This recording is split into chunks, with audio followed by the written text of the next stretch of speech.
주일은 이제 총력 우리 VIP 전도주일이기 때문에 우리가 전도의 말씀을 같이 생각하면서 은혜를 나누고자 합니다. 세상에서 가장 귀하고 아름답고 신성한 일이 있다면 그것은 아마 아기가 태어나는 출생이 아닌가 그렇게 생각합니다. 여러분, 인생은 이 세상에 태어나는 출생으로부터 시작이 됩니다. 그래서 우리가 출생을 영어로 뭐라고 그러죠? birth. 그리고 인생의 마감은 여러분 죽음을 삶을 이 땅에서 마무리하는 것으로 정리가 됩니다. 그래서 죽음을 우리가 영어로 death 그렇게 얘기하죠. 그러면 여러분 인생의 출생과 죽음 사이에 어떤 무엇이 우리를 기다리고 있는가? 인생의 출생과 죽음의 사이에 무엇이 우리를 기다리고 있는가? 이 질문에 대답을 얻기 위해서 저는 한번 이렇게 바꿔보겠습니다. 대답이 아주 쉬워요. 출생이라는 단어가 시작될 때는 영어로 birth인데 시작이 뭐로 되죠?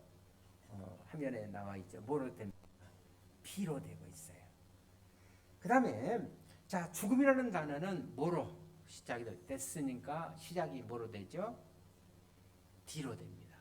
그러면 B와 가로 열고 가로 닫고 D 사이는 뭐가 들어갈까요? 영어 다 알죠? B, C, D, C. 그러면 B가 출생을 의미하고 D가 다시 말하면 죽음을 의미한다면 가운데 있는 C는 뭘 의미할 것 같아요? 그렇죠? 다시 말하면 출생과 죽음 사이에는 무엇이 우리를 기다리고 있는가? 여러분, 선택이 기다리고 있어요. 그래서 출생과 죽음 사이에는 선택 우리가 뭐라고 그러죠? choice라고 그러는데 뭐로 시작됩니까? C. 그래서 출생 B 그다음에 죽음 D 가운데는 C. choice. 선택이 우리를 기다리고 있어요. 우리는 태어나서부터 죽을 때까지 끊임없이 여러분 출생과 죽음 사이에 중간에 choice 우리가 선택을 하면 삶을 살아가고 있습니다. 그래서 사람들은 인생을 가르쳐서 선택이다 그렇게 얘기합니다. 날마다 우리는 끊임없는 선택을 통해서 우리 인생의 삶의 이 퀄리티를 만들어가고 있습니다. 다시 말해 우리의 삶의 모습들이 계속해서 내 인생의 AB와 BC의 역사가 쓰여져 가고 있어요. 여러분, 배우자의 선택 귀중하죠? 우리 윤석 장로님, 배우자의 선택 귀합니까? 안 귀합니까? 목소리가 적어요. 귀하죠? 얼마나 귀한지 몰라요. 여러분, 직업의 선택, 내가 좋아하는 일 그리고 잘할 수 있는 일을 선택한다는 것 얼마나 귀한지 몰라요. 그렇죠? 결혼의 선택도 귀하고 내가 좋아하는 일의 선택도 귀하지만 그러나 여러분 그것보다도 훨씬 더 귀한 선택의 명제가 있어요. 그것은 바로 여러분 우리 인생에 있어서 가장 큰 도박이라 할 수 있는 신앙의 선택이에요. 여러분 믿음의 선택, 신앙의 선택은 우리가 이 땅에서 우리의 삶의 모습에 결정적으로 영향을 미칠 뿐만 아니라 우리의 영혼을 결정하는 결정체이기 때문에 그렇습니다. 우리가 인생의 도상에서 예수 그리스도를 우리의 구세주로 그리고 주님으로 만나는 순간 물론 그것이 하나님의 예정과 섭리 가운데 선택되어 주고 있지만 그러나 우리는 예수 그리스도를 또 우리가 우리의 구세주와 주님으로 마음속에 모셔드리고 우리가 선택했잖아요. 우리가 그리스도인이 되었다고 해서 여기서 신앙의 선택이 다 끝나는 것은 아니에요. 인생의 수많은 작은 선택들이 모여서 여러분의 인생의 역사를 만들어가는 것처럼 믿음의 생활들은 아주 작은 신앙생활의 선택을 통해서 우리의 보다 나은 신앙생활의 질을 만들어가는 줄로 믿습니다. 이런 신앙생활의 선택 중에 하나가 바로 가장 오늘 말씀을 드리려고 하는 전도라고 할 수가 있습니다. 자, 우리가 그리스도는 정체성을 가지고 이 땅에 살고 있지만은, 자, 믿는 사람들이라고 해서 우리가 모두가 다 여러분 꼭 같이 다 전도하면서 그렇게 살아가는 것은 아니에요. 어떤 그리스도인들은 열심히 전도하지만은 어떤 그리스도인은 자신이 그리스도라는 그 정체성을 가지고 있음에도 불구하고 그러나 전혀 자기 평생을 통해서 한 사람도 전도하지 못하고, 아니 전도하려고 노력하지도 않고 인생을 마감하는 사람들이 얼마나 많은지 모릅니다. 그래서 한국교회 미래를 준비하는 우리가 한미준이라고 그랬죠. 그래서 한미준에서 미래 리포트 프로젝트로 한국 갤럽과 공동으로 해서 한국 교인들의 실태를 한번 조사한 적이 있었습니다. 그 조사에 보면 이런 설문이 있어요. 나는 지나간 1년 동안 누군가를 전도해서 교회에 출석하도록 한 적이 있습니까? 라는 질문이 있습니다. 설문에 그렇다고 대답한 교인들이 26.4%, 전혀 그런 일이 없다고 대답한 교인들이 73.6%. 자, 이것은 우리에게 뭘 말해주고 있냐면, 그러니까 교회에 출석하는 교인 가운데 전도하는 사람은 4명 중에 한 명꼴이라는 거예요. 다시 말하면 4사람 중에 3사람의 교인들은 그냥 전도하지 않고 그냥 교회에 출석하는 것으로 만족하고 있다는 겁니다. 자, 이 보고서가 한국 교회의 평균을 잘 반영하고 있다면, 여러분 다음 주에 있을 11월 우리가 이사랑 축제를 계속해서 홍보하고 기도하고 준비하고 또 평일에 열심히 전도하고 있지만은 우리 교회 출석자 중에 적극적으로 노력하리라고 기대되는 교인들은 안타깝게도 4분의 1 정도밖에 되지 않는다. 그렇게 예상할 수가 있습니다. 지난주에 보시면 전도 제상자 이분이 꼭 예수 믿고 꼭 천국 갔으면 좋겠다. 그런 부모 형제를 추천해 주시면 교회가 책임지고 그분들을 위해서 계속해서 기도하고 전도하겠다고 해도 전혀 반응이 없어요. 무반응입니다. 이런 성도들이 거의 대다수예요. 제가 묻고 싶은 질문이 있습니다. 여러분 평생 신앙생활하면서 전도 안 하는 그런 삶을 살아가시겠습니까? 그것이 여러분의 선택입니까? 아니면 내가 이제 그리스도에서 나를 구원하신 주님의 은혜에 대한 최소한도로 어느 정도 마음에 감격이 있다면 이제 주님의 기대를 이루어드리기 위해서 전도의 열매를 맺는 그런 삶을 선택하시겠는가? 그렇다면 우리가 여기서 물어야 할 보다 중요한 근본적인 질문이 있습니다. 그렇다면 여러분 전도는 왜 하는 것입니까? 왜 전도가 중요한가? 여러분 전도가 도대체 뭔가? 우리는 이런 질문에 대한 대답을 우리의 믿음의 선배인 오늘 본문에서 말씀하고 있는 바울 사도가 말씀하는 그 내용을 통해서 해답을 한번 찾고자 합니다. 자, 바울 사도가 개척했던 전도했던 고린도 교인들에게 바울 사도는 편지를 쓰면서 자기의 전도관을 이렇게 이제 필요하고 있습니다. 내가 만일 이 복음을 전하지 않으면 나 스스로에게 화가 있을 것이라는 이제는 비정각오의 고백을 지금 드리고 있는 겁니다. 바울의 고백을 통해서 본 여러분 복음 전도, 여러분 전도란 도대체 무엇을 의미하는 것인가? 실제로 바울은 전도는 그리스도인의 의무다 이렇게 말합니다. 우리 한번 따라합시다. 전도는 그리스도인의 의무입니다. 맞습니다. 여러분 전도는 그리스도인들의 의무예요. 오늘 본문 16절을 한번 같이 보실까요? 시작. 내가 복음을 전할지라도 자랑할 것이 없으면 내가 부득불 할 일입니다. 만일 복음을 전하지 않으면 내게 화가 있을 것이로다. 자, 바울은 여기서 복음 전도를 가르쳐서 뭐라고 그랬어요? 내가 부득불 할 일이라고 그렇게 고백하고 있어요. 그런데 이 부득불이라는 뜻은 어느 정도 우리가 감은 이해가 돼요. 근데 이 뜻을 여러분 좀 더 우리가 깊이 한 번 더 이해하기 위해서 그러면 부득불이라는 단어가 뭔가? 제가 그 NIV 성경을 한번 찾아봤어요. 그랬더니 이렇게 돼 있어요. I am compelled to 이렇게 돼 있어요. I am compelled to.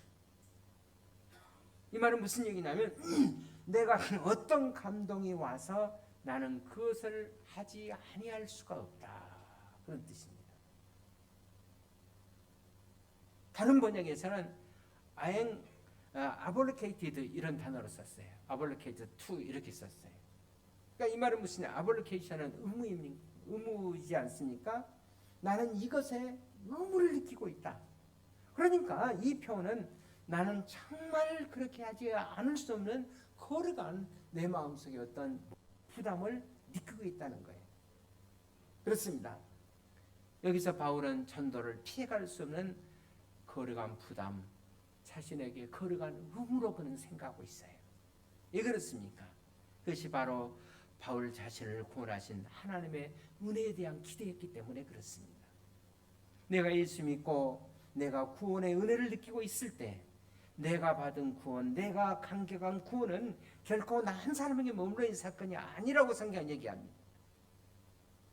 내가 받은 것은 나만 구원받고 나 혼자 천국 가는 것이 아니라 내가 전한 전도를 통해서 또 다른 이웃들이 구원의 복음의 소식을 듣고 이웃들에게 내 자신이 복음의 통로로 쓰여지기 위한, 그래서 하나님께서 먼저 나를 복음을 통해서 구원해 주시고 또 나를 통해서 다른 사람들에게 복음이 전해질 수 있도록 하기 위해서 하나님이 나를 구원하셨다고 생각하는 것이 정상적인 그리스도인의 고백이라고 생각합니다.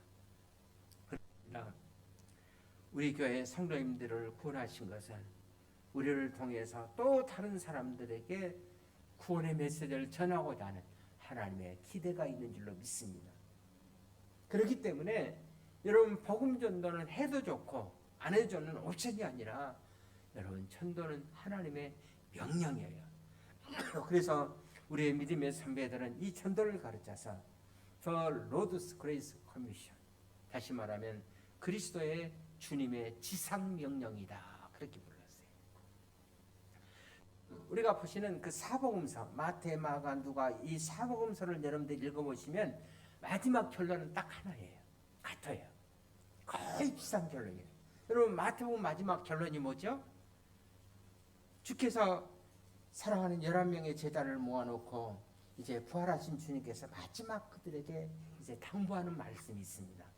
너희들은 잃어버린 열방과 이웃들 그리고 다른 민족들에게 가야 된다.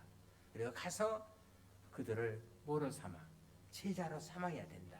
이것이 여러분 마태복음의 결론이에요. 그러면 마가복음의 결론도 마찬가지예요.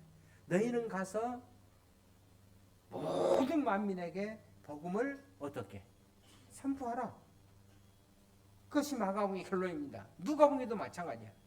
제3을 받게 하는 회개, 이 회개가 모든 족속들에게 전파돼야 된다. 이것이 누가복음의 결론이에요. 요한복음 결론도 마찬가지예요.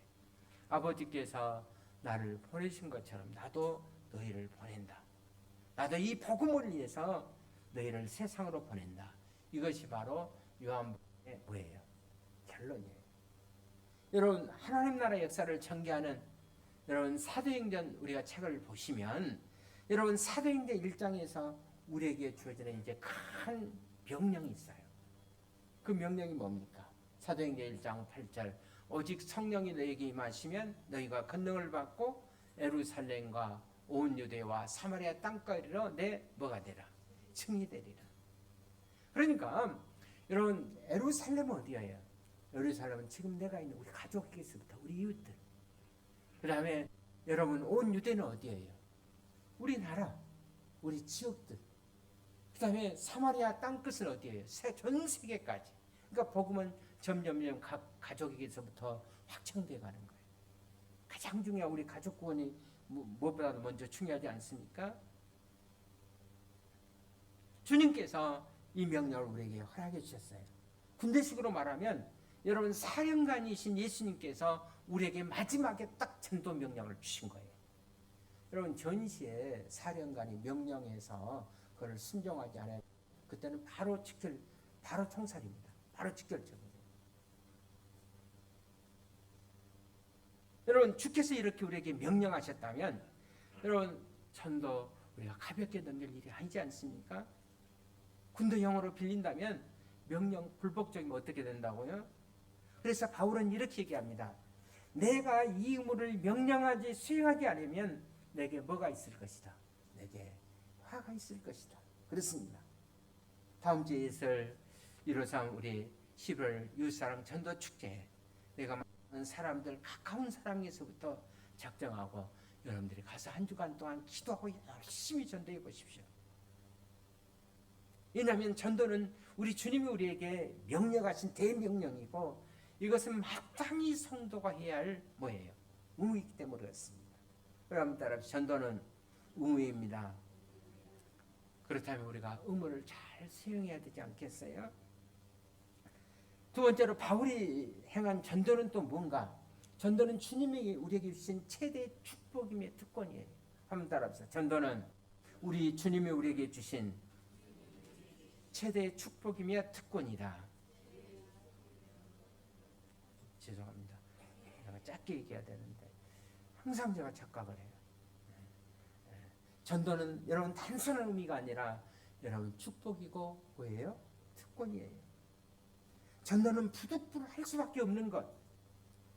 이런 의무의 차원이 있는 것도 사실이고 그러나 바울의 전도에 대한 이해는 거기에서만 머물리지 않아요. 여러분 우리가 어떤 일을 의무감으로 수행하면 지칠 수도 있고 그 의무감은 오래 갈 수가 없어요. 그것은 고통스러운 의무의 수행이기 때문에 그렇습니다. 그러나 바울은 이 복음 전도를 단순히 의무로만 이행한 것이 아니라 뭐가 기다리고 있다.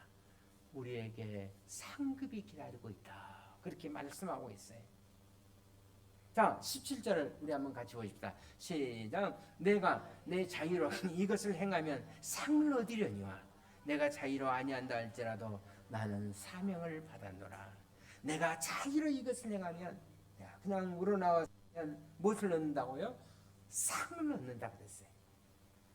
여러분 전도를 단순히 의무로만 생각한 것이 아니라 그냥 자유로 너무 기뻐서 좋아서 그렇게 행한다면 거기에는 뭐가 따라와요? 상이 따라온다고, 상급이 따라온다고 바울 사도 우리에게 그렇게 말씀하고 있어요.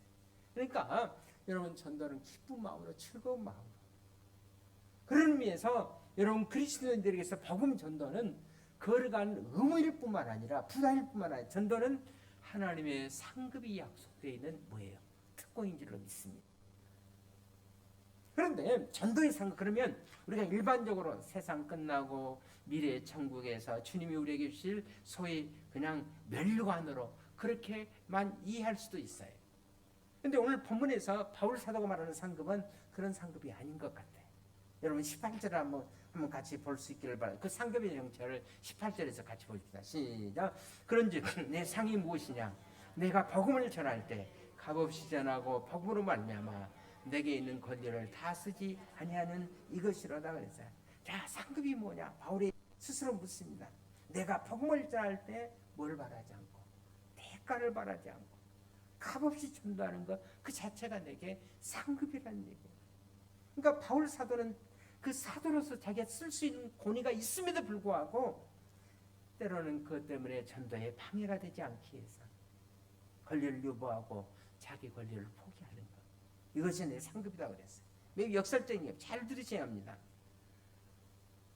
예를 들면 여러분들이 가정에서 자녀들을 정말 훌륭한 대학 거쳐서 그다음에 직장인이 되고 그다음에 결혼할 때까지 부모의 그 많은 수고가 있잖아요. 그리고 결혼할 때 이제 분간할 수 있는 그 자녀를 바라보면서 부모가 그때 마음이 흐뭇해할 때 그런 마음이에요. 전도가. 오늘 18절 얘기가 그 얘기입니다. 바라보면서 참 그래도 잘 키웠구나. 잘 커져서 고맙다. 지금 전도가 그런 마음이에요. 바라보면서 내가 전도해서 그분이 구원받고 자녀가 된 걸 보면서 마음이 흐뭇해하는 거. 어느 제가 전에도 한번 언뜻 얘기한 기억이 있는 것 같은데요. 어느 개인 병원을 좀 크게 하시는 병원 원장님 장로님이 계셨어요. 그런데 같은 교회 다니는 권사님이 있는데 병원이 날로라 막 이렇게 크게 성장하니까 그래 나는 좀 시간도 있고 그래서 좀 병원에 가서 도와줬으면 좋겠다. 그래서 권사님이 병원에 가서 오랜 동안 일을 했습니다. 화장실도 청소해주고 또 도로를 바닥도 가서 닦아주고 또 유급을 한 것이 아니라 그냥 무료 봉사한 거예요. 환자들이 오면 좀 부탁도 해주고. 그러니까 장로님 볼 때, 원장 장로님 볼 때 항상 고마운 거예요. 굳은 일은 그렇게 다 하시고 비가 오나 눈이 오나. 그래서 너무 고맙고 때로는 미안하기도 해서 추석절이 갖고 어느 날 장로님이 봉투를 좀 준비했습니다. 그래서 한 200만 원 정도 준비해서 권사님 이제 가실 때 가방에다가 이렇게 수고하셨습니다. 근데 권사님 봐보니까 봉투가 있고 그다음에 거기에 한 200만 원 정도 들어있고,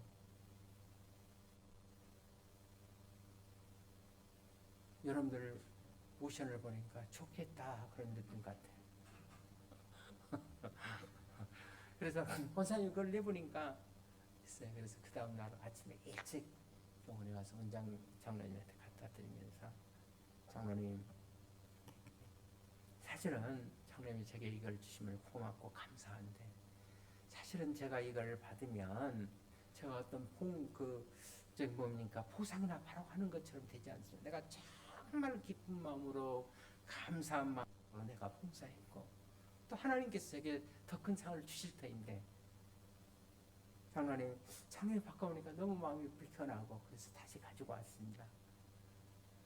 만약에 장로님 이걸 계속해서 거절하신다면 제가 더 이상 병원에 봉사 못할 것 같습니다. 그랬더니 오히려 원장 장로님이 권사님의 그 순수한 믿음 앞에서 저 자신도 권사님처럼 그렇게 살지 못한 자신이 너무 부끄럽다고 그 간증의 책을 쓰는 것을 보았어요. 저는 오늘 본문의 바울의 고백이 그런 차원의 고백이 아니었을까 그렇게 생각해 봅니다.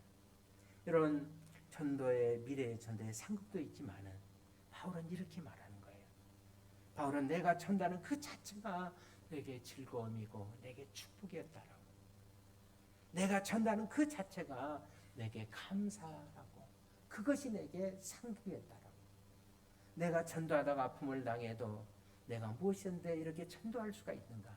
그 사실 때문에 나는 너무 기쁘다고. 그래서 사실 그 자체가 내게는 상급이라고. 여러분 굳이 이거 다른 표현으로 하면 여러분 십자가를 지는 거룩한 감동이라고 말할까요? 바울은 지금 그것을 상급이라고 얘기하고 있는 거예요. 그래서 우리가 사도행전도 보면 바울과 실라가 복음 전하다가 실컷 두들겨 맞고 목에 갇혔을 때도 어떻습니까? 감옥에서도 짜증이 아니라 하나님 앞에 오히려 감사하고 찬양하고 그때 또 기적이 일어나죠. 그래서 바울에게 전도는 여러분 즐거움이었고 바울에게 전도는 거룩함이었고 하나님께서 그에게 주신 특권이었습니다. 사랑하신 여러분, 이런 간증이 이런 감격이 전도 입은 사람만이 여러분 할 수가 있는 겁니다. 저희 가족 보면 저희 가족에서 보면 거의 처음에 제가 있을 때는 저희 저밖에 없어요. 시골 전사님, 그때는 전사님 오시기 전에는 그 이발하시는 그 청년, 그 객지에 가서 이발 기술 배웠더니 그분이 복음을 듣고 와서 자기 이발소 그 처마트 추운 겨울인데 그냥 거저기 하나 들어가고 옛날에 화장실 들어가는 것처럼 거기서 교회를 시작했어요. 거기서 저도 은혜 받고 그리고 제가 가장 그때 기도했던 내용들이 뭐냐면 부모님 이제 구원, 천국과 지옥에 관한 말씀 듣고 나서 우리 부모님들도 죽어서 천국 갔으면 좋겠다. 그래서 정말 저희 부모들 위해서만 다 자기 부모 다 훌륭하시잖아요, 그렇죠? 또 대답이 없어요, 이상하게. 우리 나경 집사님 부모님 훌륭하시죠? 우리 나장로님이 흐뭇해가지고 좋아하시는. 다 자기 부모 훌륭하시잖아요. 제가 어렸을 때 저희 집이 조금 부유했습니다. 어렸을 때. 왜냐하면 제가 초등학교 때 가해 선생이 있었으니까. 그래서 아침 새벽에 일어나다 보면 사랑방에 사람이 하도 와서 그 사람들이 어떤 사람들이냐면은 돈 버는 사람들. 얘들 중학교 보내고 고등학교 보내고 때로는 대학교 보내고 그때는 점심도 못 먹을 때예요. 그럴 때. 그러면 어머니가 그때는 예수 안 믿었으니까 술 이렇게 빚어서 항상 삼기셨다가 그다음에 아침에 오시면 꼭 식사해서 보내세요. 그리고 이제 아버지가 이렇게 봐서 꼭 필요한 사람들에게 돈을 드리면서 항상 안 갚아도 되고 또 있으면 또 갚으시고 이렇게 아버지가 그러니까 전도하기 얼마나 어려운지 몰라요. 제가 아버지 예수 믿고 천국 가서 제가 초등학생이니까 그렇게 하면 야 너나 잘 믿어라 항상 하는 얘기가 그 얘기. 나는 예수 안 믿어도 천국 가면 아랫목에 앉아 있을 거라고. 왜냐하면 자기 의의가 있기 때문에. 근데 그것이 예수 믿는 그렇게 뭐예요? 장애물이야. 근데 한 15년에서 20년 동안 거의 기도했어요. 그랬더니 제가 군종에 있었는데 울진 장로에 가서 그때도 금식하고 기도했어요. 부모님 구원을 위해서. 그랬더니 편지가 끝나고 나니까 편지 받다. 나도 예수 믿다. 그래서 제가 시골교회 가서 그때 한 20명, 30명이었는데 하니까 그 이북에서 오신 전도사님들 집사님이 하시다가 성경 공부 조금 이렇게 훈련받고 전도사가 오신 분이에요. 근데 한 200명 이상이 앉으시더라고요. 다 할아버지 할머니들. 깜짝 놀랐어요. 20명, 30명인데 200명. 시골 분들은 또 착하지 않아요. 순수하고. 양반이 왔다는 거예요. 그래서 그 이유를 제가 나중에 알았습니다. 제가 가서 저도 이제 가서 이제 다니니까 대학원이니까 가서 방학 때 가서 인사했더니 그 전사님이 연세가 한 60이 넘으신 것 같아요. 근데 제가 안녕하십니까 인사했더니 그분은 제가 인사하고 나도 90도로 꺾고 그대로 있어요. 그러니까 시골 사람들 인사만 잘해도 불되더라고. 그래서 양반이 오셨대. 물어볼 필요가 없다는 거예요. 아무튼 여러분 전도는 하나님께서 우리에게 맡겨진 여러분 최고의 특권이고 사명이고 우리에게 축복인 줄로 믿습니다. 우리 한번 다 같이 따라했으면 좋겠어요. 전도는 의무일 뿐만 아니라 축복이요 특권입니다. 이제 잘 따라하시네. 전도는 의무일 뿐만 아니라 뭐예요? 축복이고 특권이에요. 자, 바울의 전도가는 여기서 머물지 않습니다. 이제 결론을 말씀했습니다. 전도는 주님의 지상명령이요 사명이었습니다. 자, 우리 17절에 한번 같이 보실까요? 시작. 내가 자의로 이것을 행하면 상을 얻으려니와 내가 자의로 아니한다 할지라도 나면 상을 받아노라. 물론 자의로 자원하는 심정으로 물론 전도하고 있지만은 때로는 이런 즐거움의 마음이 동반되지 않는다 해도 전도는 여전히 포기할 수 없는 내게 바울은 뭐라고 그랬어요? 사명이다. 그렇게 고백했어요. 그러면 하나님께서 내게 주신 사명인데 이 사명이라는 단어의 뜻이 뭘까? 사명이라는 단어. 그래서 성경 원문을 찾아봐서 사명이라는 뜻이 뭔가? 오이코노미라는 단어로 쓰여있대. 이 단어는 오이코노미라는 두 단어가 한 단어의 합성이에요. 하나로 묶은 단어예요. 오이코스는 하우스입니다. 오이코스는 하우스고 그 다음에 또 뒤에 노미니아는 노모스인데 율법, 말씀이라는 뜻이에요. 그러니까 오이코스, 노모스가 합쳐진 단어가 한 합성어의 단어가 오이코노미라는 이런 단어예요. 그러면 이 말의 뜻은 뭐냐면 본래 집안일을 맡겨진 창기적인 사명을 뜻할 때 사용하는 단어예요. 그러니까 이 단어는 집주인이 자기 집안일을 믿을 만한 어떤 청지기에게 신임해서 맡겼을 때 그때 사용하는 말이 오이코노모스라는 이런 단어예요. 그러니까 바울은 전도를 이렇게 말하고 있습니다. 하나님께서 나를 밀어주셔서 하나님께서 나를 신임해 주셔서 당신의 자녀된 하나님의 가족이 된 자신에게 이 전도의 거룩한 사명을 내게 맡겨주셨다. 그래서 전도가 자기에게는 거룩한 사명이다. 그런 뜻이에요. 그렇습니다. 이 전도의 거룩한 가업은 여러분 전도의 사명은 하나님께서 천사에게도 맡기지 않으려는 사업이에요. 오직 누구에게만? 그의 자녀들에게만 맡겨진 거룩한 사명이에요. 여러분 우리나라에서 대통령이 그 해에 중요한 어떤 조약을 체결하거나 또 어떤 일을 하려 할 때 대사를 보내잖아요. 특사를 때는 보내기도 하고 어떤 특별한 인물을 주어서 옛날에는 뭐 암행어사 제도도 있었잖아요. 그렇습니다. 전도는 하나님께서 그렇게 특별한 사람들에게 당신 자녀들에게만 맡겨진 사역이에요. 그래서 찬송가 작사자는 주에게 부탁하신 일 누구도 천사도 음모하겠네 그랬지 않습니까? 화목케 하라신 구주의 말씀을 온 세상 널리 전하세. 이 찬송가의 작시자는 엘라이자 캐슬이라는 분으로서 원래는 이분은 의사였습니다. 성공적인 의사고 평신도 지도자로서 정말 자기의 삶에 누구라도 모험적인 삶을 살고 또 그가 출석하던 네브라스카의 교회에서 모험적으로 헌신하고 봉사하던 집사님이었어요. 그런 어느 날 전도의 특별한 사명을 느껴서 병원에서 많은 환자들에게 최선을 다해서 진료하고 그분들에게 복음을 전하고 언제 어디서나 자신의 삶의 이유와 존재의 이유는 복음이라고 그렇게 고백하던 좋은 평신도 지도자였어요. 근데 그는 어느 날 돈 버는 것보다도 전도하는 것이 훨씬 좋으냐는 이런 질문을 받습니다. 이때 이분은 빙그레 웃으면서 네, 저도 그렇게 해볼 생각입니다. 결국은 이 세상 잠깐 지나갔다가 없어지는 것 나그네가 아닌가. 그래서 나그네 인생에서 영혼보다 더 가치 있고 고귀한 일을 누구에게 바꿀 수가 있는가? 전도는 천사도 흠모하는 일인데. 그는 그 질문을 듣고 있었던 옆에 있던 그 부인 집사님이 아니 천사도 흠모하는 일에 감동을 받았어요. 그런데 부인 집사님은 원래 음악을 전공하는 분이었다고 합니다. 남편이 천사도 흠모할 일이라고 얘기하는데 그래서 남편에게 부탁을 합니다. 의사 남편에게 부탁을 해요.